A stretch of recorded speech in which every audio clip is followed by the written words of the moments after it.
sky of stars and caught the red-hot light of the North Star.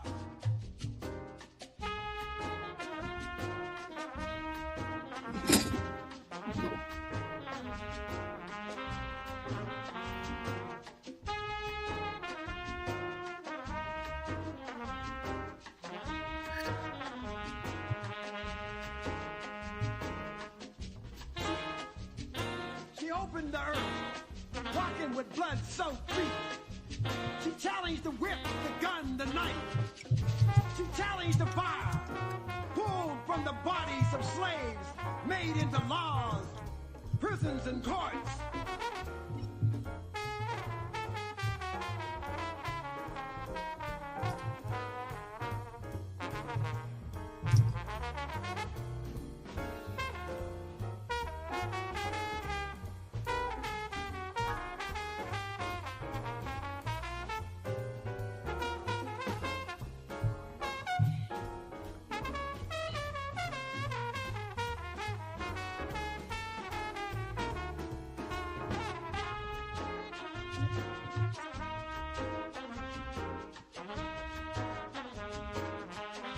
Screaming white-hot flames and agony, she challenged millions of headhunters, dragging and ripping apart impossible tender moments of time, shipping vessels of history, destroying the fabric, the godlike claw of destiny, of a people with a gun, a knife, a cannon, building the hideous wall of blood.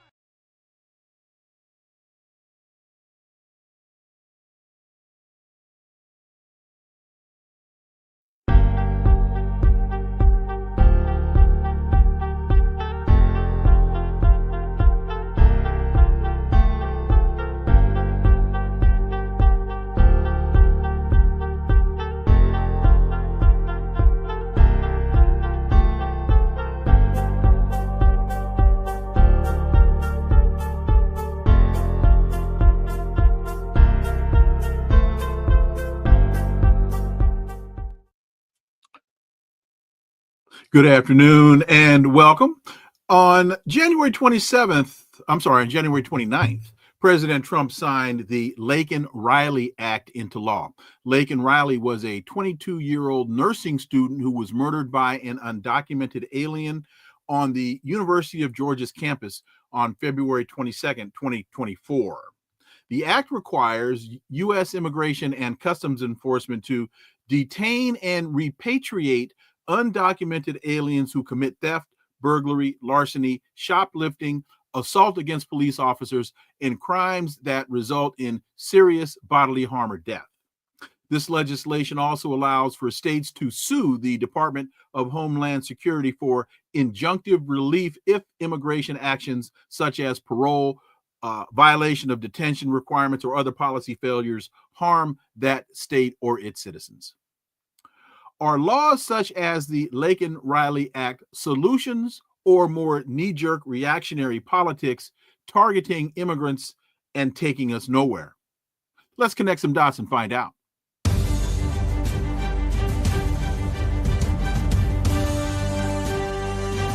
Connecting the Dots with Dr. Wilmer Leon, where the analysis of politics, culture, and history converge.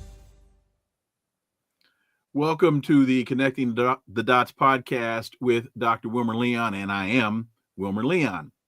Here's the point. We have a tendency to view current events as though they take place in a vacuum, failing to understand the broader historic context in which most of these events occur. During each episode, my guests and I have probing, provocative, and in-depth discussions that connect the dots between these events and the broader historic context in which they take place, thus enabling you to better understand and analyze the events that impact the global village in which we live. On today's episode, the issue before us is immigration policy and its impact on undocumented immigrants and college students. This past December, colleges were warning their international students to get back to campus before then President-elect Trump took office. Were their concerns valid? My guest is an international education specialist with over 2 decades of experience supporting international students. Currently, he serves as the coordinator of international student services at Baltimore City Community College. William N. Hug. Will, welcome to the show. Thank you, Dr. Leon. It's great to be here. So, as I mentioned in the open, universities such as Harvard, USC, Cornell, they were advising their international students to return to campus before then President-elect Trump was inaugurated on January 20th. In light of current events post-inauguration, were their concerns valid? Yes. I believe that I might be frozen. Is that true? You are, yes, but we hear you. So go ahead and let's see if we'll unfreeze. Okay. So they were valid in that we learned from experience. So for 4 decades, immigration law was pretty much the same. It was interpreted by Republican, Democrat administrations, pretty much the same. And then in 2017, immediately at the beginning of the first Trump administration, we saw bans. He wanted to ban anybody from Muslim countries. We saw the impacts on international students. There was even a positive feedback from movement among higher education institutions. They did a campaign saying, "You are welcome here." So no matter what the administration is saying, because it was kind of pretty much telling the world, you're not welcome to come to the U.S., the institutions and the state consortia basically banded together and said, we need to have a marketing campaign and tell students you are welcome, you will be supported. So I think the suggestion to come back to campus before January 20th was just learning from that history.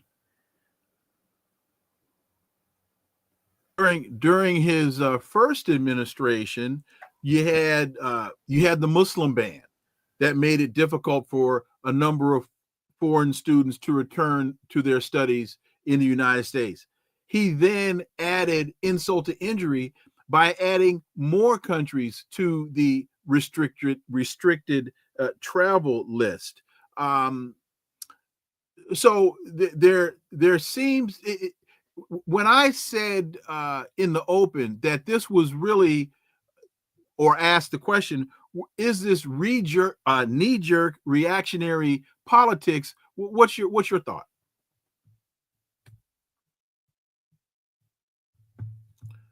Let's see, we might have a issue beyond frozen. Oh, so I think what's happened is we're going to see if Will can rejoin shortly, because he was having a difficulty with his picture being frozen. So Cherie, you asked the question, what happened at Columbia? What happened at MIT? Well, the students, as far as I know, were able to get to campus. They were able to get to their studies. But first of all, what that did was it instilled a lot of unnecessary angst and anguish on the students. It disrupted a lot of the students' vacations, because many of them had traveled very long ways from, whether it be Massachusetts or New York, back to their home countries. They had to cut their vacation short. They had to pay, in many instances, more money to change their tickets. Some students were unable to return. So there were a number of issues that impacted these students. And I think one of the questions that really had to be asked here was why? What's the point? And one of the things that when Will is able to make it back into the conversation, one of the things that I'm going to ask him about is that there seems to be a real practical hypocrisy, or at least inconsistency, to a lot of this rhetoric that we are hearing and have been hearing since the election of the re-election of Donald Trump. Because on the one hand, you have the Elon Musks of the world and the Peter Thiels of the world, who themselves are South African immigrants and are staunch supporters of the president. They are complaining on the one hand about the inability to fill highly skilled technical positions in the United States, while the administration is forcing Harvard to advise its returning students to budget their time ahead of the semester before the King holiday and January 20th. You've got UMass, Amherst, you've got MIT, UPenn, and others issuing comparable advisories and guidance to their students. So the question, one of the questions really comes to be is, again, the blatant hypocrisy here. To, on the one hand, they're complaining we can't get access to enough technically trained students. We can't get enough access to highly technically trained individuals on the one hand.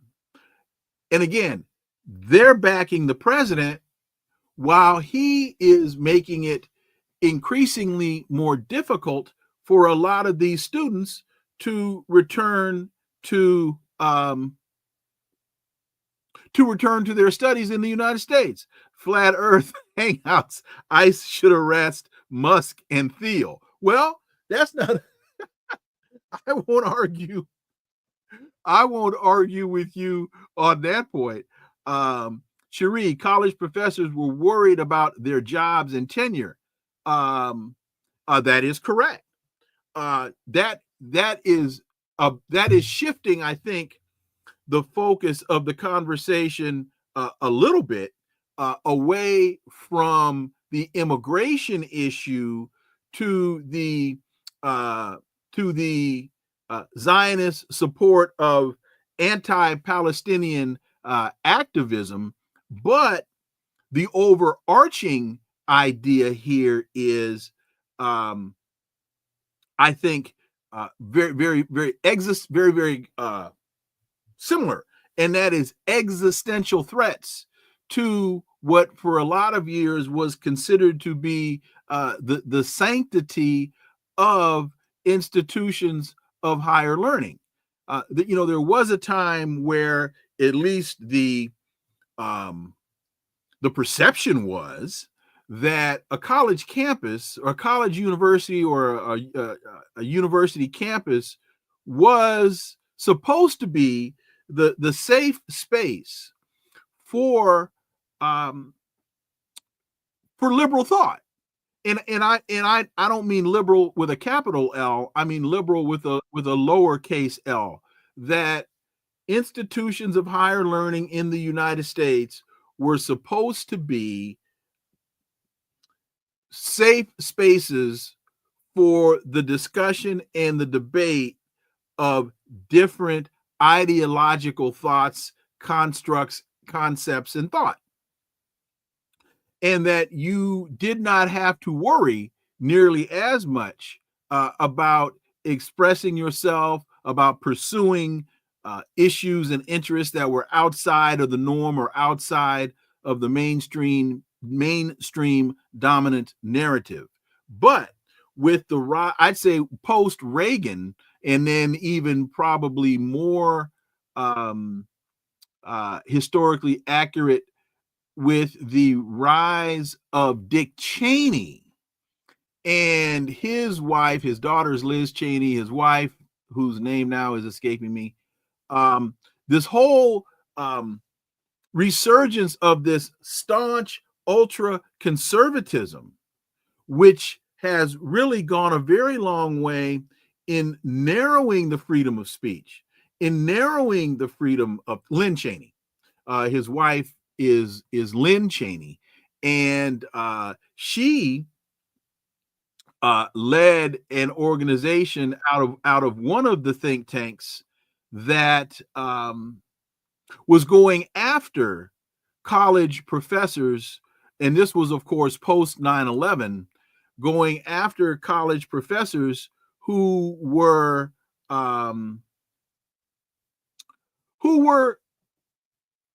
providing alternative perspectives and views on the war on terror. They were providing different perspectives, views, and narratives on the U.S. invasion of Afghanistan. They were providing different views, perspectives, and narratives on the illegal invasion of Iraq. And she led a incredibly large group of neocons who went on the all-out attack, particularly on professors from foreign professors who were teaching in American institutions, and having a number of these individuals deported. So so what I think this is evidence of, and now we're seeing the replay of that as it relates to Cherie, which is what you were getting to initially, what you threw out initially, was the impact that the pro-Zionist lobby has been having on our institutions of higher learning, as they've been attacking students who have been protesting against genocide. Imagine that, protesting against genocide. Students that have a problem with genocide, and the attacks that have been levied upon them. Let's see if we can get Will back. I think he's going to have to rotate his camera, because now we got you on horizontal. But if we can get you going vertical, I think we'll be in good shape. So that, Cherie, I think is part of the answer to your point, or to your question about the relationship between the Zionist lobby here in the United States, its attack on students, its attack on presidents, even its attack on college presidents.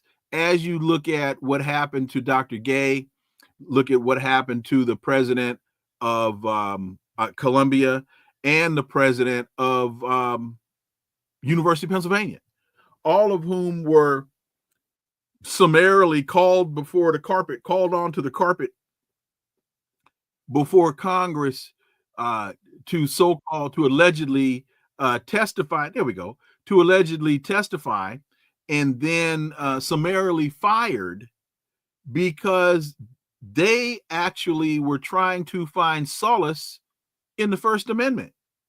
They were actually championing the freedom of speech. Imagine that.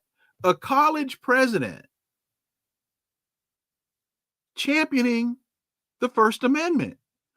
Who would have thunk it? Amazing. So can we get Will? There we go. Welcome back. Thank you.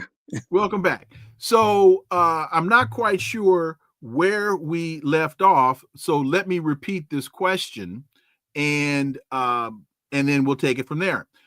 There seems to be a practical hypocrisy, or at least a incredible inconsistency to the rhetoric that is coming out of the Trump administration. On one hand, you have the Elon Musks of the world and the Peter Thiels of the world, both of whom are South African immigrants themselves, staunch supporters of the president.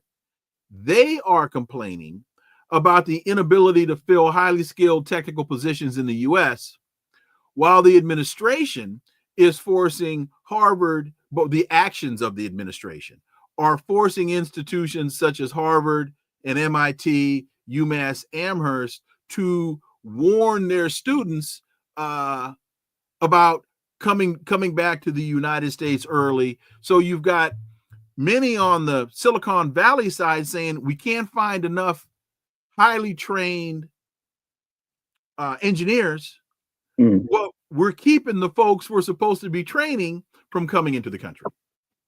Can I say something to that point? Please. Yeah. So I was going over what's called the Open Doors Report. It's issued every year by IIE.org and International Institute of Education. And they said for 2024, the main fields of study for international students were math and computer science, engineering, business and management, physical life sciences, and some human services and health sciences. So if you think about that, we're talking about highly trained individuals from all over the world, African countries, Asian countries, American countries, other than the US, with great STEM backgrounds. And they're coming in to interact with our students. The students in the classroom get a different perspective because in a multicultural setting, everyone learns from other people's perspectives. And so they go on, they complete their degree, and then they do what's called OPT, optional practical training. So they work for up to a year in their field. This has been the tradition. Now, a lot of folks on the right, I hear, are trying to get rid of that piece. And of course, you're mentioning the H-1B program, which is a work visa that can be renewed twice, so it's up to 6 years. So if you think about all these STEM graduates, if we just look at them, why would they continue to come here and bang their head against the wall when they can go to some other countries which are really competing for our scholars? So we have scholars going to Canada, they're going to Germany, the UK, Australia, if they want, English-speaking countries, Scandinavian countries, even China and Russia, because they can get the same quality of education, but without all the hassle. So, as I said earlier, sorry for the technical difficulties, but as I said earlier, during the first Trump administration, a lot of these colleges basically came up with their own media message, which was, "You're welcome here. Like, please don't go to these other countries. We're still a great destination," and we are. So, in light of these recent policy changes, or at least as it relates to executive orders, how do you collaborate with other international education specialists to stay on top of this incredibly dynamic situation impacting international students? Well, it's a combination of resources. So one of the largest professional associations in the country of any profession is called NAFSA. It used to stand for National Association of Foreign Student Advisors, which was, helping people like me working with students coming into the country and helping us train and make a welcoming atmosphere and being up to date on the law, which always changes. But then it became also study abroad. So anything dealing with international education, where you have students collaborating or physically going across borders, they deal with that. So they have regional conferences, professional development, and a national conference, which is hugely important. About 10,000 people attend that every year. Great networks. You can drill down to just, I only work students coming in, or I'm a administrator, or I just work with students going outbound study abroad. So that's one way you find out. Then we also have state consortia. So they started before the first Trump administration, but since that time, they've really ballooned. And we have a great one in Maryland called Study Maryland. So it helps students who are either in the US already on a student visa, or they're somewhere else and they're trying to figure out which is the right type of college. Do I want to go to community college, four-year college, HBCU, state land grant institution? It helps them pick, but it also helps them network once they're here, and helps our colleagues. We network all the time. Like during COVID, we had to figure out how to continue to operate when we couldn't physically go into the office and meet students. So we had a lot of Zoom meetings with our colleagues all around the world. We've partnered with the U.S. Commercial Service and with the Department of State and different parts of DHS. So that's one way. Then we have local advocacy, immigrant advocacy groups like CASA, used to be Casa de Maryland, but I think they just go by Casa now. They've done so much advocacy for all kinds of immigrants and all kinds of status. They worked tirelessly on the Maryland Dream Act when the federal Dream Act didn't go through. So they become, we try to partner and work with folks there. In fact, one of the main regional folks in CASA is a former student that I used to work with on campus. She was a leader of the Latinx Unidos group, which I think started around 2017. So we have local immigrant rights advocacy groups, we have professional organizations, and then there are, we also learn by just tapping into the resources that were made for immigration lawyers, like AILA, American Immigration Lawyers of Association. I always get that wrong with the associations first, the America's first. But they have great resources there for anyone to check out. You can even find an immigration lawyer if you're looking for one by going to their site and using the tools to find an immigration lawyer. In fact, you can even specify that you want to work with a lawyer who knows student in international student law. Did I answer your question? Yes, thank you. Okay. One of the things that comes to mind in listening to you that I think gets overlooked in the discussion is the whole idea of exchange programs, because the focus to a great degree has to do with foreign students coming here, but American students get incredible opportunities, incredible insight, incredible learning experiences by going abroad themselves. But that part of the dynamic doesn't get nearly the attention that I think that it needs, because if we understood it in terms of a balance, not only students coming here, but our students going abroad, I think that might have an impact on people's perceptions of the reality. Right. In fact, that's what a lot of these international education consortia do, statewide consortia, and the organizations like NAFSA. There are a few others as well. That's what we concentrate on. We know, just like with what we've learned through multicultural education and DEI, the international education revolves around cross-cultural communication, cross-cultural learning, global competencies.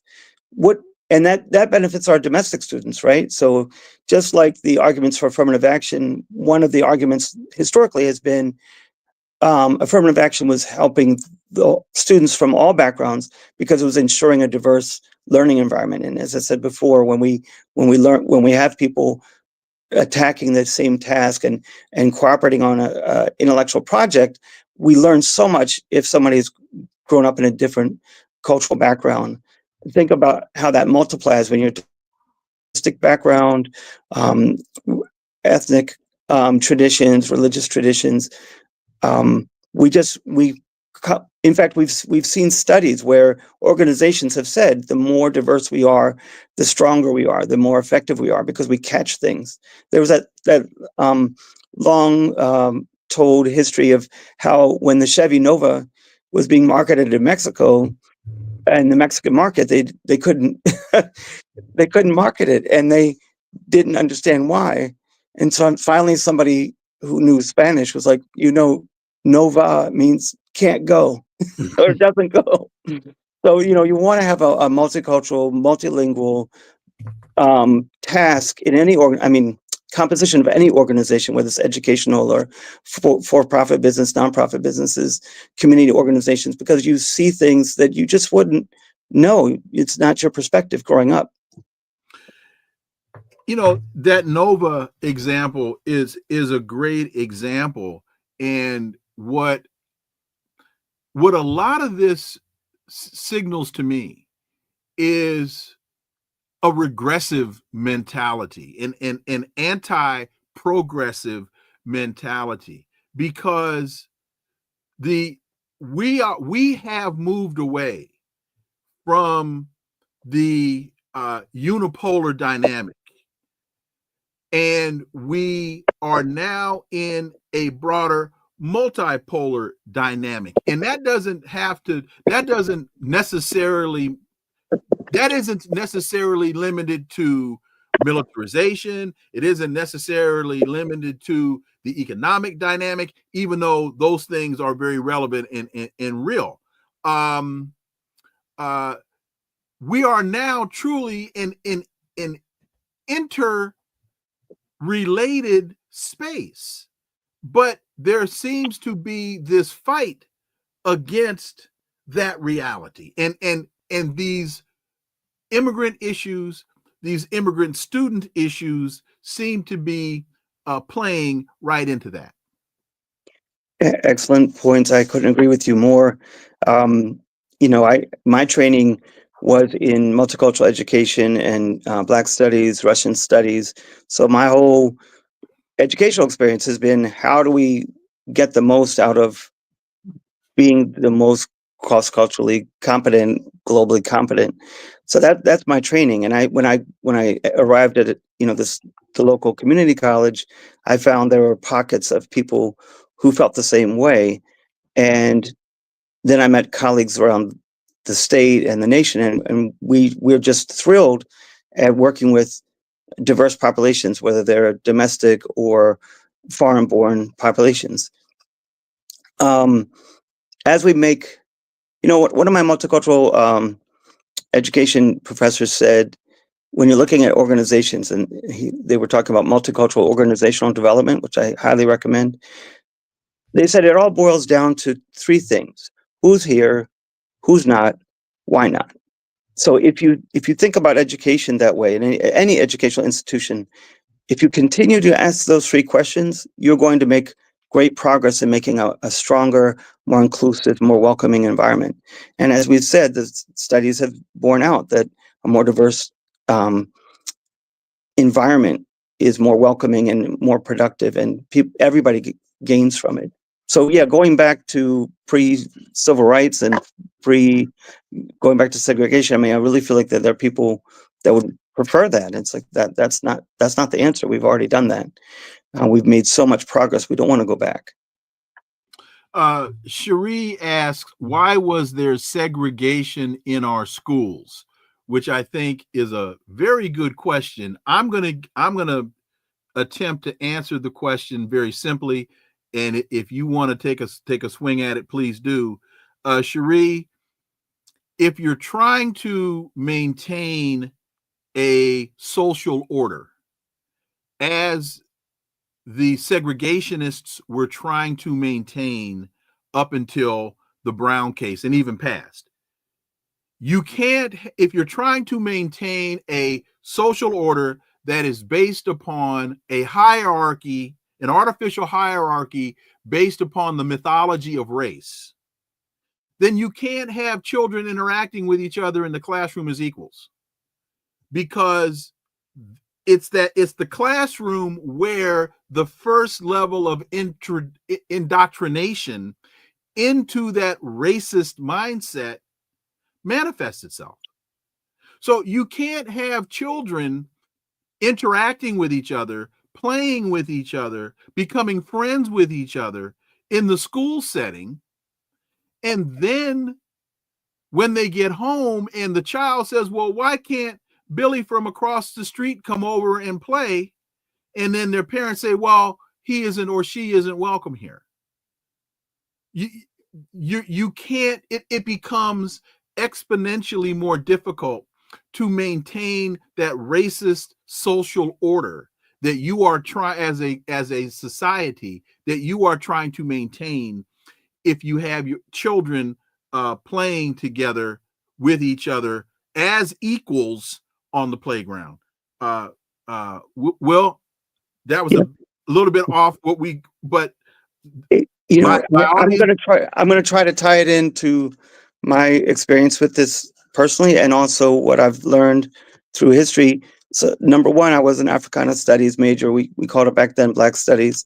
And so, yes, you look at 400 years plus of terrorism and enslavement and segregation. And you look at, well, a lot of us are now looking at the period after Reconstruction and are comparing this current status that we find ourselves in as a country as exactly that time in Reconstruction, which really only lasted, I guess, 10 years. And then the South was basically, even the 40 acres and a mule, I just found out was rescinded once that Reconstruction period was over.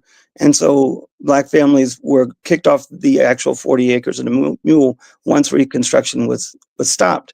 And by federal troops, the same federal troops who fought for African liberation, and along with so many people.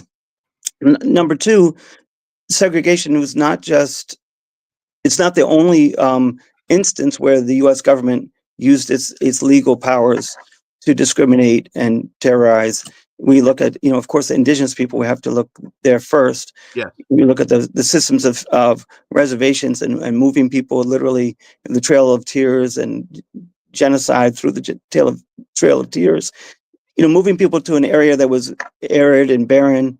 You look at the history of North Dakota and South Dakota, is very, very important history there. Great documentary about the Sioux versus the United States, or the Lakota Nation versus the United States, I think it's called. Great history of that area. Then you look at the things like the Chinese Exclusion Act, which was a kind of a precursor to the current anti-immigration sentiment. So you had Chinese men being brought over to work on the railroads, but they weren't allowed to bring over women because they were basically like, you can work here and die, but you can't procreate and start a family and have a Chinese community. A lot of, and there are Asian activists now who have been standing up in solidarity with the Black liberation movement, saying, a lot of what we gained, a lot of reasons why we're here as immigrants, the newer immigrants, back in the 60s, was because of the civil rights era. So the Black liberation movement actually led to changes in immigration law that allowed folks from countries beyond the traditional European sources, Asia. And you can go on and on. You could talk about, Puerto Rican efforts at liberation, and some people want statehood, some people want a nationhood, but the point is there's been over 100 years of activism in Puerto Rico, and then of course in New York and the diaspora communities. So when we think about segregation, I think we should, it doesn't take anything away from how terrible segregation was, to also acknowledge there are other histories of other communities where, and some of these communities overlap, of course, where people were kept apart or marginalized, de jure, through law.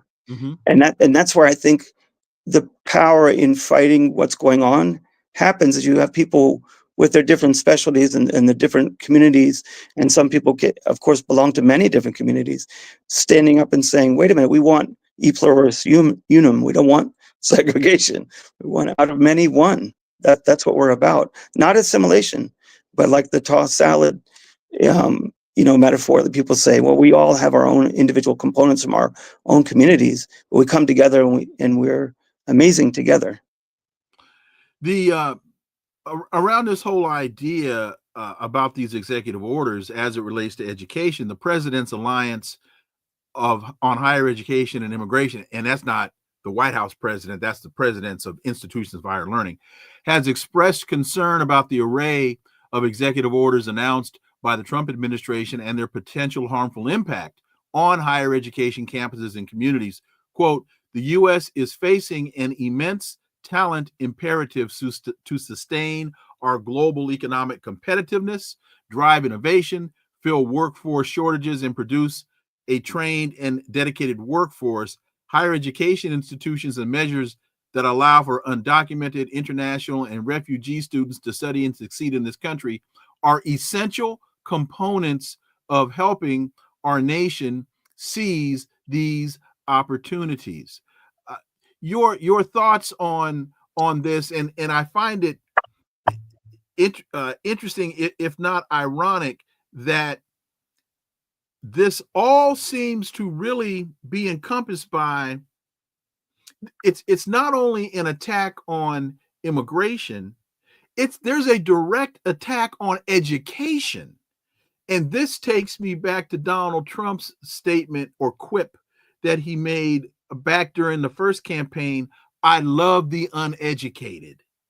And a lot of people laughed at that. And oh, that's just Donald Trump being Donald Trump. But when you look at the policies or the attempts and the discussions that are ongoing, and as a college professor, I mean, that resonated with me. When you as president say you love the uneducated, and now you're taking books out of classrooms, you're taking books. There's a whole nother reading list about the books that will be allowed, the subject matters that will be allowed to be taught on our military bases. This is an attack on education. Yes, I agree. I think there's been recent news from the National Institution of Health, National Institutes of Health, that certain research projects that talk about diversity, talk about inclusion, have buzzwords about doing the research that's finally being so much research for so many decades was focused on the white population, European population. And of course, the same cure doesn't work for everyone. And when you look at things like sickle cell disease, which, completely, when you look at the percentage, you're talking about the majority of people who are fighting sickle cell are of African descent. So if you're spending all this money on, well, let's talk about mainstream, which of course means white or European heritage, then you're not giving the right attention to diseases that are more prevalent in communities of color. Diabetes, fibroids, different things that you really need to look carefully at communities where the prevalence is so much higher. It's like Neil deGrasse Tyson said, people say they're against science. He's like, well, you're wrong. Science isn't one thing. It's constantly learning. It's constantly seeking out new information, and it will change over time as new information comes to light. So if you come at National Institutes of Health and say, well, you can't research this population, and you can't expand the narrow way that you've been doing research historically, then we're really headed into a new dark ages where we don't know what we don't know, because we're not researching it, we're not giving it the attention. And that's why the national educational infrastructure is helpful, because they send money for different projects that they compete on equal merits, and they come from disparate communities and different departments from different universities. So you want that diversity of thought and opinion. I can't say it any clearer. We need that to get to the truth. And you're saying what you just did reminded me of a point that Dr. Ronald Walters made in his book, White Nationalism, Black Interests, Conservative Public Policy in the Black Community. He wrote, given a condition where one race is dominant in all political institutions, most policy actions appear to take on an objective quality, where policymakers argue that they're acting on the basis of national interest rather than racial interests.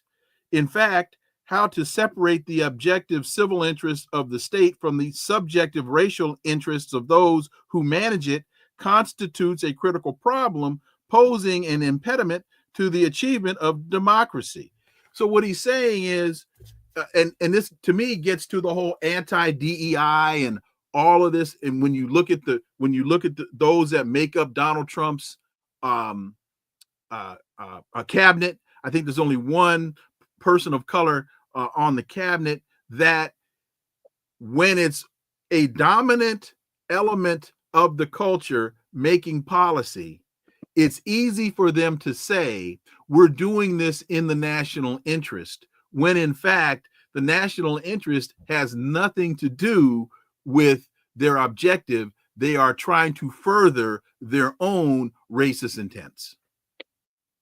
It feels like learning that happened before multicultural education, and we talked in Africana studies that a lot of Black history was in the margins, like literally like a little box. And I remember that in my textbook, and yet that textbook had Black studies content, Africana studies content. Mhm. But prior to that, probably in the 40s and 50s, the 30s, you had obscene lies and marginalization or just complete erasure of Africana studies, Latino studies, Asian American studies, Indigenous American studies. You had no voices, you had no primary sources, you didn't have their perspective.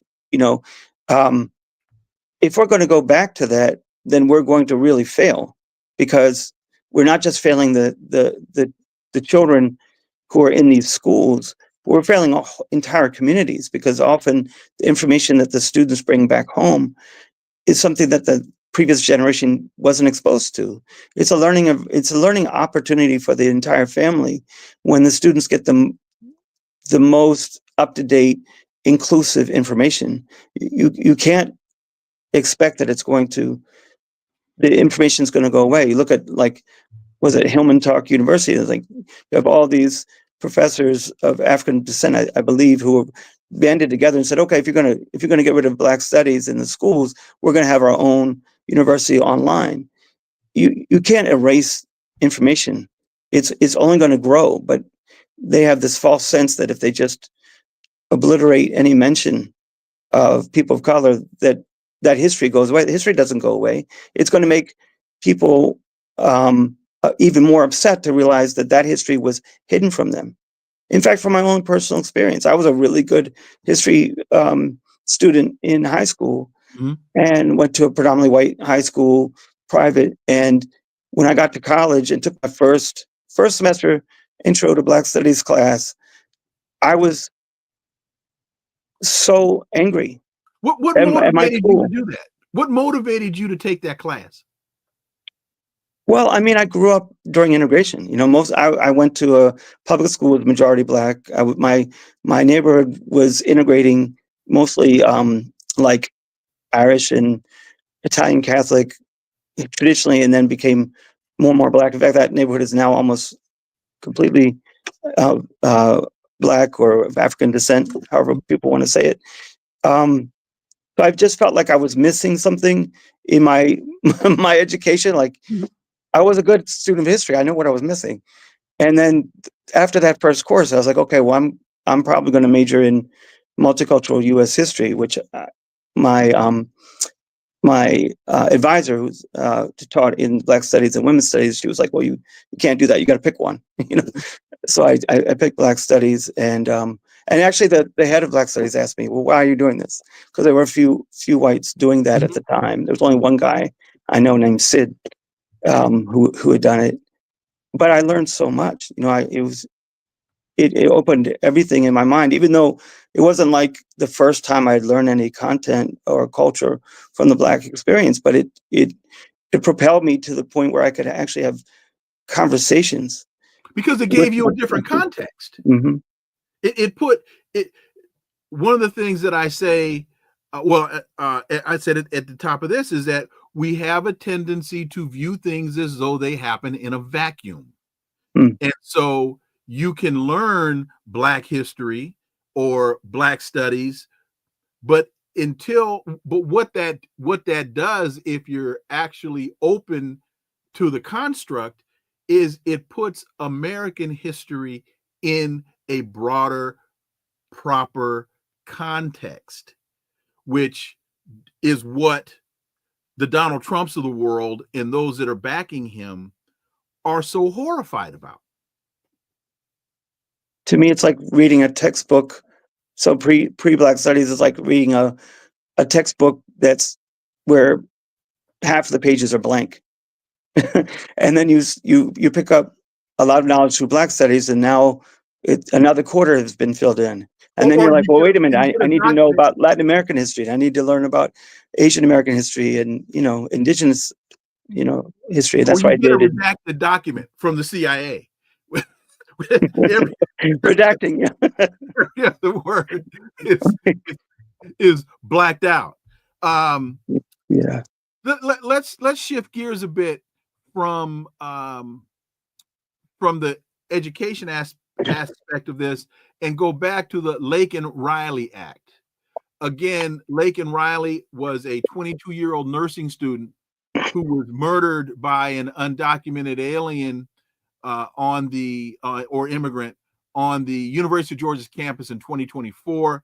The law requires ICE to detain and repatriate undocumented immigrants who commit theft, burglary, larceny, basically who break the law violently. Her murderer, Jose Ibarra, was an undocumented immigrant who had been previously picked up for petty theft type of laws. With all of that, and with the passage of this act, are people conflating correlation and causation here by focusing on the fact that Ibarra was an undocumented immigrant and in using this as further evidence to attack undocumented immigrants? Right. So, I mean, even on any campus, you get this confusion when people say, "Oh, they're an international student." I have colleagues who say it all the time. I say, "Well, are they on a student visa? Because if they are, then they need to see me." I see all students, but students on our campuses have different backgrounds. Some are permanent residents, some are asylees, refugees. They've applied for asylum, applied for permanent residency. I mean, there are so many different types of visa status. And what the President's Alliance did, you mentioned them earlier, is that they came together and they said, we're not going to just focus on the most vulnerable, undocumented students and DACA students, but also all students who might be caught up in this anti-immigrant sentiment, this xenophobic sentiment. Mm-hmm. And so when you have xenophobia, people are, by definition, not thinking logically. Mm-hmm. People are saying, people are getting caught up in immigration sweeps now because they look a certain way. Well, that's racial profiling. Whether you think the person is Latino or African, it's racial profiling. And a lot of people are walking around now with their passports and their documents, which we would definitely strongly recommend. If you're not a U.S. citizen, then carry around your passport. I read an article where a woman of South Asian descent from India, she's a citizen, naturalized citizen. She carries around her passport all the time because she doesn't want to be vulnerable. So we have to think as a community, why are we letting any entity come after people because they're foreign born and painting people with a broad brush? There was 15 workers in Columbia, Maryland, were picked up on site, and there are great activism by a bishop in Southeast Baltimore to advocate for them and bring this to our people's attention. And all of these advocates are saying this is affecting people. This xenophobia and anti-immigrant sentiment and policies from the highest offices is affecting everyone who's foreign born. People are feeling vulnerable, even when they have every right to be in the country. And even immigration lawyers will get on YouTube and remind people, you're safe. They're not coming for you. You're a permanent resident. You have nothing to worry about unless you got the permanent residency through fraud. But other than that, you're fine. Don't worry about it. So all of these institutions, all of our communities have to put out a reassuring message like, yes, we are with you, whatever your status is. We don't think that immigration should be able to come into churches and schools. Like, that was one of the executive orders that said that they can come into these sensitive areas.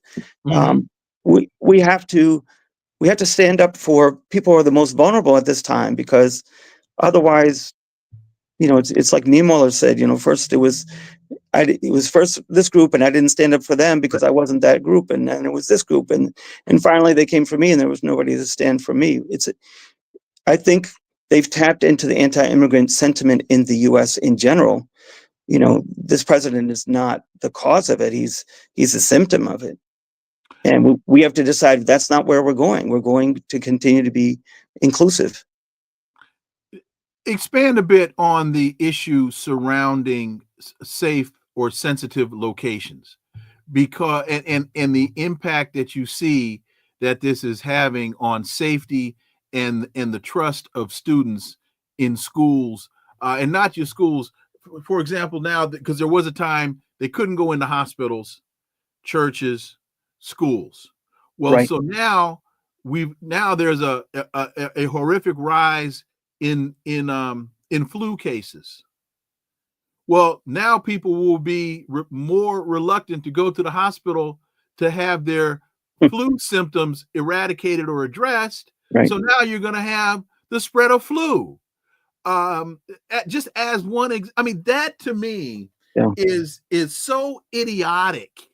If the administration can't see, I understand their what they perceive to be their political benefit on one hand, Sure. but the damaging impact down the road to me is catastrophic. It's such a great example. I think about the public health leadership that University of Maryland, Baltimore, and Hopkins provided the whole world during COVID. And whether you agree with taking shots or not, they had the most up-to-date information. Where are these institutions now when there are public health implications to anti-immigrant and xenophobic policies and procedures? If people are, as you say, afraid to go to get free healthcare or healthcare in clinics where they are specifically set up to serve immigrant communities, some whom are undocumented, some whom have documentation, citizens or whatever. If we have a decrease in the usage of medical care, it's a public health crisis just looming and waiting to happen. So yeah, it just like, if we could put it in a different way, if we could put it in a positive way, it's like the curb cuts that were brought out by the ADA, Americans with Disabilities Act. So people had to make their buildings and curbs, more accessible to people who might have physical disabilities who need to get up a ramp. Well, after they did that, they realized, oh, this is helping parents or caregivers who are pushing a stroller. This is helping, an elderly person who might misstep and break something because they missed the curb. So the curb cuts help everybody. It's the exact opposite of what we're seeing now. I think, as you pointed out, we have a public health crisis looming because you're going after one particular population. But if you flip it on its head and say, well, how do we support each community to the way they need to be helped or supported, then every community is stronger and we are stronger collectively.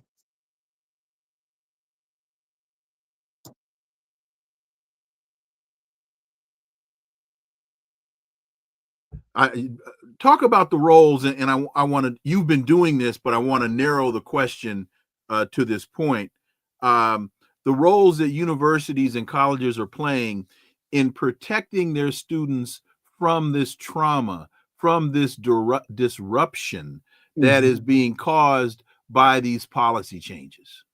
Well, some have put out college-wide statements from their highest officers, their presidents, saying, something to the effect of, you are welcome here, and this is these are some tips from your international student office, like carry your papers with you, make sure you're not working illegally, make sure you're doing everything that you need to do. So that message directly of support and reminders of what can keep them safe. But then you have the soft skills where all the different offices could be a little bit better trained at cross-cultural communication. Somebody who has an accent is not necessarily undocumented or on a student visa. Somebody just has an accent. We all have accents. From Brooklyn. Right, we all have accents, right? Somebody might have grown up in a Spanish-speaking household, I don't. I'm from California, and no, I don't have an accent. Everybody has an accent. People always, the students will say, "Oh, excuse my accent." I said, "Well, I have a pretty thick accent too." And they look at me, and I'm like, "No, I do. I'm the very middle Atlantic Southern accent." Well, people from California don't. We speak proper English. People from California don't have accents. But anyway, go ahead. Go ahead. Yeah, no, I just think there are a lot of creative ways. Again, if you keep asking yourself who's here, who's not, why not, then you automatically come to the realization, well, how can we support those students who have certain needs, and that whether somebody has a disability or somebody has a immigration status, or whether somebody is a visual learner and not or a tactile learner. Like, multicultural education teaches you how to respond to the very diverse population that you have. We need more of that, not less. DEI is basically an attack on multicultural education. What about from the policy side? And I think while we were trying to bring you up, I was talking about what happened to President Gay at Harvard, what happened to the presidents of Columbia and UPenn, and how they were basically summarily dismissed because they were promoting tolerance. They were expanding the discussion, moving it beyond the restrictive nature that the Zionist ideology wanted to keep the discussion as it relates to Palestine. And they were summarily dismissed. And that seems to have had an incredibly chilling effect on the dialogue. So where do you see the role of educational institutions, as I just read this statement from the President's Council, on the policy dialogue? Right. Well, I remember going to college, we had something called teach-ins, which was a holdover, I think, from the 60s and 70s. So if there was something going on in the real world and it hadn't made it to the textbooks yet, you'd have a teach-in, and you'd have certain professors or community advocates or educators or specialists who come in, and they talk about the current crisis in Gaza or Sudan or any Yemen. You talk about any kind of crisis, and we are in a crisis in terms of the xenophobia and anti-immigrant policies, and people feeling very vulnerable. So that's one thing that a school can do, is have a teach-in and say, well, what's behind this historically? Let's hear the historical aspect of xenophobia and immigration laws and how they've changed over the years to become much more inclusive, and what has been failing. Like I just read 80% of the visa denials for student visas come from African countries. I mean, that predates this administration. Right. And I think it's going to get worse. So, the racism that we talked about earlier spills over into immigration. I remember when Trump said, I would rather why can't we have more Scandinavian folks? Well, Scandinavian folks kind of, have they got a good deal. They got socialized medicine and socialized education. Why would they want to come here? Not that they don't. I actually know a guy who's a great basketball player is here, but you never know who you're eliminating when you start narrowing your focus. You might be eliminating the creator of Google and Yahoo, immigrant folks. You don't know who you're eliminating. Somebody who's going to invent plasma, right? Died because he couldn't even get his own treatment. Yes. Dr. Drew. Dr. Charles Drew. Thank you, sir. Can you stay with us a couple more minutes? Sure.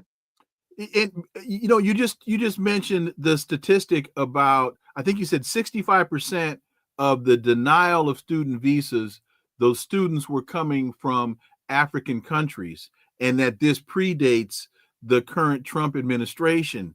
And what a lot of, again, these things don't happen in a vacuum. That's why we connect these dots. And what people need to have a better understanding of, this is American policy. It is not limited to, it's not administration specific. Mm-hmm. It's just that in many instances, for example, with Donald Trump talking about wanting to take over Gaza, and a lot of people threw up their arms and said, well, wait a minute, this demonstrates, Donald Trump is a Zionist, blah, blah, blah. Well, Joe Biden actually made that recommendation when he was president. He just didn't announce it publicly. So people need to understand, in so many of these circumstances, it's the policy being articulated is not administration specific. It's an articulation of American foreign policy. I can't agree with you more. I'm wondering if I could just give one set of statistics about international students in Maryland. Okay. And because we often talk about the negative aspects of this issue, but we need to keep in mind that there are a lot of positive aspects that we should all be fighting for. So in Maryland, international education is one of the top 10 exports. Now you'd say, well, why is a student coming here and spending money in export? Because they're not a U.S. citizen, and the idea is that they're going back. So people are coming in and renting houses and getting mobile phones and everything that anybody else does to live in this area. So you're talking about $1 billion of estimated expenses, student expenses in Maryland for last year. We're 14th in the nation in the rank of international students, with over 24,000 international students. And that number is growing. It's growing 7% last year. It's probably going to grow. Well, we'll see. It would naturally grow to another 10%. It's going to go up. It's going up because we had a huge drop during COVID. So I had students who were working in COVID. I had a close friend who's a respiratory care specialist. And I thanked her every time I would talk to her. I said, thank you for being on the front lines of working on COVID. She's from India. Then I had a lot of friends and former students who were from Nigeria, travel nurses, filling in the gaps of healthcare all over the country. So they had the mobility, and they had that desire to have a stable economy in their own family. So they would go to different parts of the country and be travel nurses, so that local economy, that local community would have access to healthcare. And these are very highly trained, highly motivated students. Domestic students are as well, but we can all be part of the solution. You don't want to take away part of your strength. And international students are definitely part of our strength as a state, let alone in the nation. One of the things that gets discussed with targeting these students is the ripple effect that it has in the community. There are many victims of these targeted raids, and those that do the analysis of them and say it's not merely as simple as identifying an individual as a target and then going after that target. The manner in which they come into the neighborhood, the tactics and the techniques that they use with individuals that can be caught up in the dragnet, that this is a very clear and direct intimidation tactic as well, that goes well beyond merely trying to find a target in an apartment building. Yes, and that's what a lot of advocates, the immigration lawyers associations and the President's Alliance of Higher Education folks, the community advocacy groups like CASA in Maryland, that's what everybody's trying to point out, that,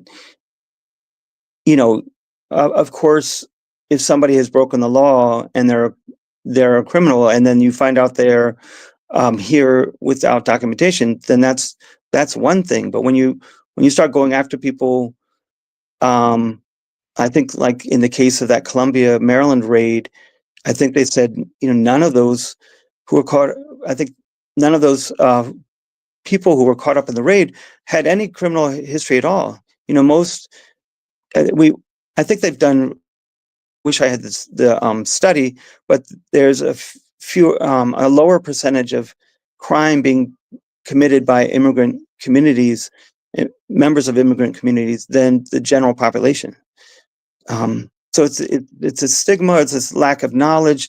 We should be learning more languages. We should be learning more cultural information from people who fill in the gaps. People are finally going to indigenous communities all around the world to find out, well, what's the alternative to this big corporate pharmaceutical mess that we have that we call healthcare? Sorry for anybody who doesn't like that, but I mean, that's why people are doing it. They're like, well, what do indigenous communities do to stay healthy? You know, I just had somebody from Senegal send me some things for my, as you can tell, I'm struggling with some cold here, and I've had it for a long time. Well, what do traditional people do about that? You know, most traditional societies, you boil your garlic, you boil your ginger, you get some honey, you put some cayenne. You know, people have their own home remedies, and aren't we richer to know those home remedies and how they're different and how they're similar? As we wrap up this conversation, and thank you so much for your time and for your analysis, what are the three major points that you want the audience to take away from this conversation as it relates to diverse, multicultural, international education? Thank you again for this honor. I'll try to keep it short. So, number one, let's pay attention to when a very powerful force is going after a very vulnerable population, because that can be the blueprint for other communities. Number two, let us learn from history, whether but particularly from the people who have lived this history. So anybody can go on to NAFSA.org or AILA.org or presidentsalliance.org and find out more information. You know, we're not just making this up. You and I have based a lot of our discussion on what we did to research for this program. So do your own research, you know, and make sure that your sources are diverse and not just from your political perspective or whatever your training was. And then the last thing is, what do we want? I mean, ultimately, what do we want? Do we want e pluribus unum? What does that mean to people? Are we going backwards toward what we know didn't work and was, you know, terrorism by the majority? Or do we want inclusivity and people to feel welcome and you know, to give back to the community, community and the country, and to create a whole new way of thinking? We should be the strongest country in the world because of our diversity, not despite it. William N. Will Hug, thank you. He currently serves as the coordinator of international student services at Baltimore City Community College. Before we go, one more question, because I found it very interesting that this is that your position is at a community college. How many positions are there in institutions of higher education similar to yours? Well, the larger the international population, not necessarily it's not governed by how big the institution is, but how large their population is. So when you get a population of, you know, 1,000 or 4,000, you know, international students, then you have to have a larger staff to meet their needs. I mean, it's a federal requirement. You can't offer admission to international students if you're not meeting their needs. It's not just an ethical right thing to do, it's actually required by law.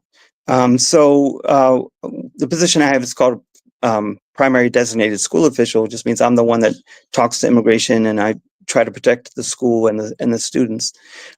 But you're going to have people like that at every institution, have at least one PDSO. And wait a minute. Primary designated school official, and right. You're the one that talks to ICE?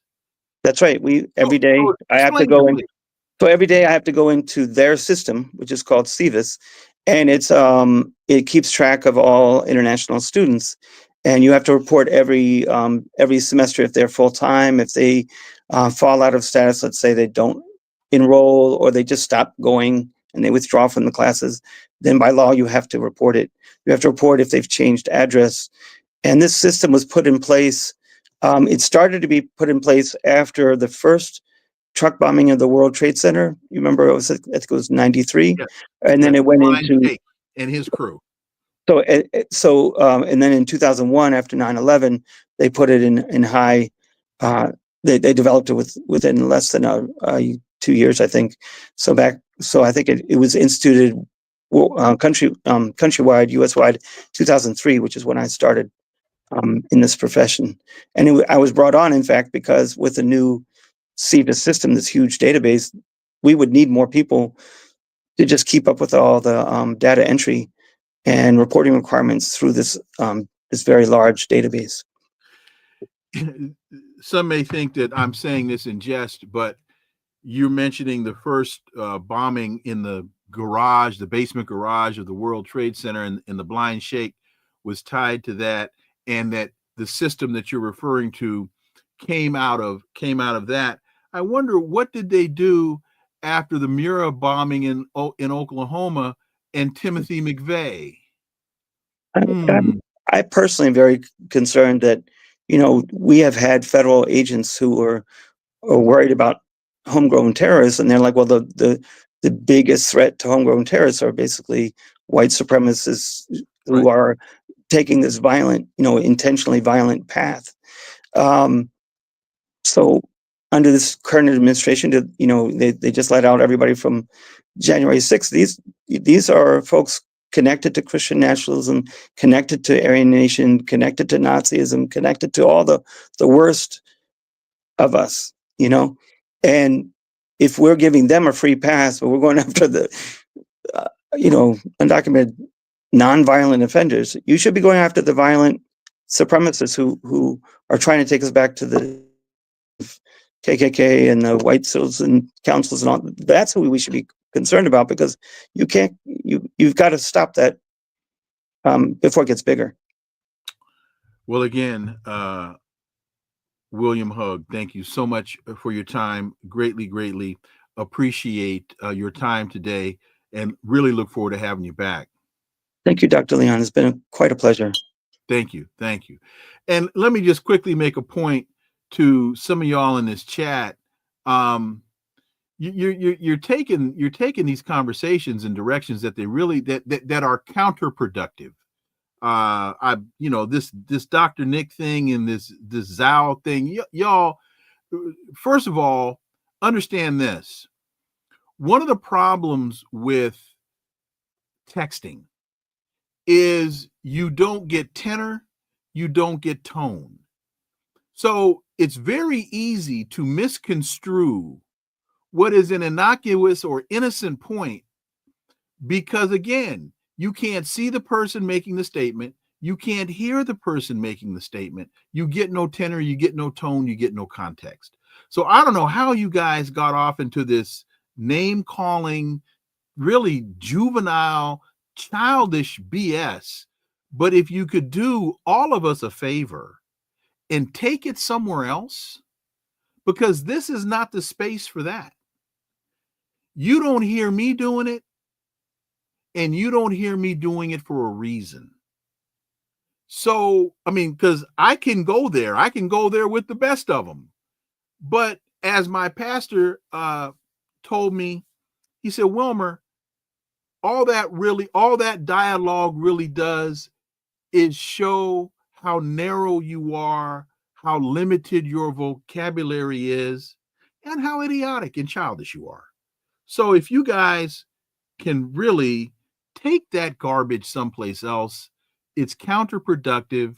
It's 1,000,000% against what we're about here. You're not connecting any dots by calling each other names and talking about each other's mothers and doing that all that other childish garbage that you all seem to want to engage in. So do us a favor, give us a break, and take that foolishness elsewhere.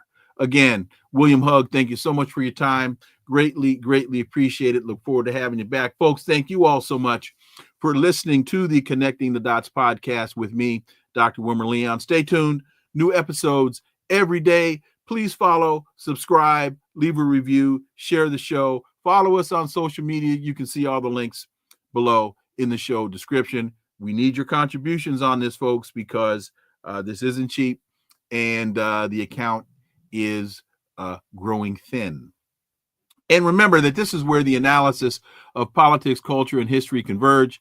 Talk without analysis is just chatter, and we don't chatter here on Connecting the Dots. See y'all tomorrow. Until then, I am Dr. Wilmer Leon. Have a wonderful, wonderful remainder of your day. Peace. I'm out.